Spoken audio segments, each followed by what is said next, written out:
ఇప్పుడు మీ యొక్క పొలాలకు ఈ మొత్తం పొలానికి నైరుతిలో మీకు బావి ఉంది, అది ఒక దోషమా అని మాట్లాడుతున్నారు.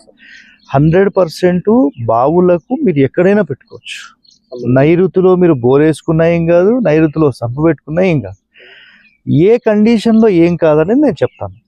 మీకు నైరుతి నుంచి స్లోప్ ఈశాన్య అనుకున్నప్పుడు మీరు ఇటువైపు బావి పెట్టుకోవడం మంచిది.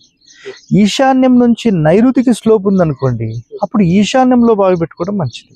అంటే అంతరార్థం ఏంటంటే మనకు అనుకూలంగా ప్లస్ ఈ పొలాలకు అనుకూలంగా ఇక్కడ బావి పెడితే ఈ వాటర్ బయటికి తీస్తే మొత్తం అక్కడ దాకా స్లోప్ వెళ్తుంది.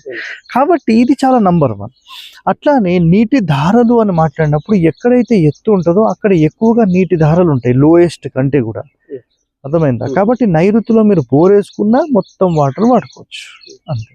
సో దీన్ని డివిజన్ చేయాలి, ఖచ్చితంగా పొలం స్క్వేరే ఉండాలి, అవన్నీ ఏం లేవు.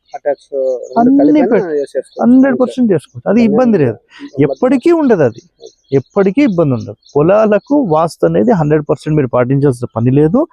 బట్ ఏంటంటే మంచి పంట రావాలని మీరు అనుకుంటే కనుక ఖచ్చితంగా 90 degrees ఉంటుందా, ఆ 90 degreesలోనే ఈ చెట్ల అలైన్మెంట్ అనేది మీరు చేయాలి. ఎట్లా పడితే అడ్డదిడ్డంగా రాదు. యూనివర్సల్ ఎనర్జీని బేస్ చేసుకుని అలైన్మెంట్ చేస్తే సూపర్ అంతే.